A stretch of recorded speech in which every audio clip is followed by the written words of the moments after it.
చూడండి, నేను 1-2 ప్రశ్నలు అడుగుతాను. తప్పు చెప్పకుండా, తడబడకుండా బాగా ఆలోచించుకుని చెప్పాలి.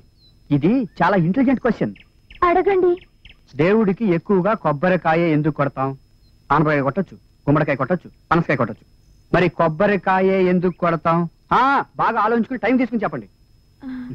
దీనికి టైం తీసుకోవడం ఎందుకండి, వెంటనే చెప్పేస్తాను. కొబ్బరికాయ మనిషిలోని అహంకారానికి గుర్తు. అహం కూడా తేలిగ్గా ముక్కలవదు. భగవంతుడు ముందు నుంచున్న భక్తుడు తన అహాన్ని ముక్కలు చేయడానికి సూచనగా కొబ్బరికాయ బద్దలు కొట్టి నువ్వే దిక్కు దేవుడా అని చేతులు జోడిస్తాడు. Good good good. ఈ విషయం నీకు ఎవరు చెప్పారు? ఇది నా చిన్నప్పుడే మా నాన్న చెప్పారు. మీ నాన్నకి ఇంకేం పని లేదా? చిన్నప్పుడే అంత పెద్ద విషయాలు చెప్పాలా? నేను ఇంకా క్లిష్టమైన ప్రశ్న అడుగుతాను. ఇదంత ఈజీ కాదులే. దాంపత్య జీవితం సరిగ్గా సవ్యంగా సాగాలంటే కావలసింది ఏమిటి? ఆస్త, ప్రేమ, అంతస్తుల, పిల్లల? బాగా ఆలోచించుకుని టైం తీసుకుని చెప్పు. ఇది చాలా కష్టం అనుకుంటా. దాంపత్యమే కాదు, ఇద్దరు మనుషుల మధ్య ఏ బంధమైనా సవ్యంగా సాగాలంటే కావాల్సింది ఒకరి మీద ఒకరికి పూర్తి నమ్మకం. ఒకరినొకరు నమ్మలేని రోజున, ఆ నమ్మకం పోయిన రోజున ఆ బంధం తెగిపోయినట్టే కదండి. ఈ విషయం నీకు ఎవరు చెప్పారు? మా బామ్మ చెప్పింది. బామ్మ? నీకు అందరూ చెప్పేవాళ్ళేనా? నేను మిమ్మల్ని ఒక ప్రశ్న అడగచ్చా? అడుగు. నేను చాలా ఇంటెలిజెంట్ ఫెలోని. ఏది అడిగినా టక్కున సమాధానం చెప్పేస్తాను. చూద్దాంగా. పెళ్ళైన తర్వాత శోభనం 3 రాత్రులు చేస్తారు. దాన్ని 3 నిద్రలని కూడా అంటారు. దాన్ని ఎందుకు 3 నిద్రలని అంటారు? 2 లేక 4 నిద్రలు అనొచ్చుగా. ఏంటి సమాధానం చెప్పకుండా అలా పైకి చూస్తున్నారు? అది కాదు, అది జాన్ చెట్టుని చూస్తున్నాను. Very nice, very nice. ఈ జామ చెట్టు నా ఫ్రెండ్. ఏంటి, నేనేమన్నా చెవులో పువ్వుగల్లా కనిపిస్తున్నానా? చెట్టు పుట్ట ఫ్రెండ్ అంటే ఓహో అని నమ్మేయడానికి? అయితే మీరు నమ్మరా? నమ్మను. సరే, మీరు ఇప్పుడు జామకాయ కోయాలంటే ఎలా కోస్తారు? Very simple.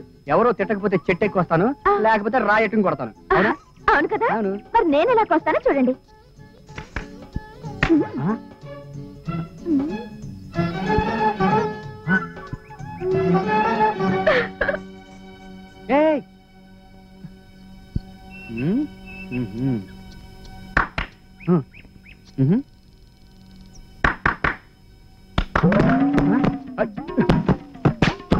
మనం కొడితే కొబ్బరికాయ పడతాయి బాబు. అబ్బా, ఏంటండి అబ్బాయి గారు? అదే ఏం లేదు, ఏం లేదు. ఈ అమ్మాయి మనకే షాకిచ్చింది. ఇప్పటిదాకా పాట పాడి వెళ్ళిపోయారు కదండి, అందుకని మీరు తాగటానికండి చల్లడి చీకటి మధ్యదేమని మా తమ్ముడు పంపించారండి. ఇందాక ఆవుతో నాకు ఇచ్చారండి, ఇప్పుడు ఆవు పేడ కలపలేదు కదండి. అత్తమానం ఏలకోల వాడతావు ఏంటండి? ఒరే అప్పనా, తొందరరా.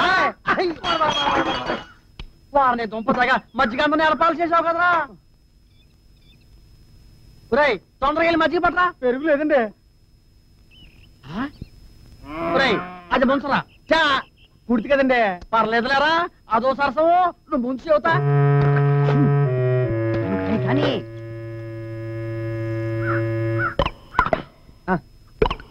ఏంటంటే లేటు అన్నాయి మజ్జిగ. మజ్జిగ ఇందాక అవతం తాగారు కదా, దానికి ఎరుగుడు మజ్జిగండి, తీసుకోండి. ఆ రొట్టి పిచ్చేద్దామండి. ఆడి నవ్వు గురించి పడుచుకోవాలండి, రుచుకోండి.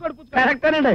దేనికైనా జోకు జోకు మేకు మేకు తిప్పి కొడితేనే అన్నాండి. ఏంటంటే అంటే లేదండి, సపోజ్ ఇది మా ఇల్లే అనుకోండి, అనుకున్నాం. ఇది మా మజ్జిగే అనుకోండి, అనుకుందాం. మీరే మా హౌస్ కి వచ్చారు అనుకోండి, అనుకున్నాం. మా మజ్జిగ మీరు తాగుతున్నారు అనుకోండి, అనుకుందాం. నువ్వు రా, గివ్ రెస్పెక్ట్ టేక్ రెస్పెక్ట్.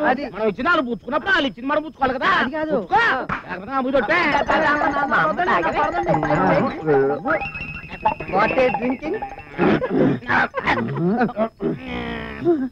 తమ్ముడు మధ్య ఉంది నిమ్మకాయ కానీ ఉండదేంటమ్మా, కుడిచి కదా.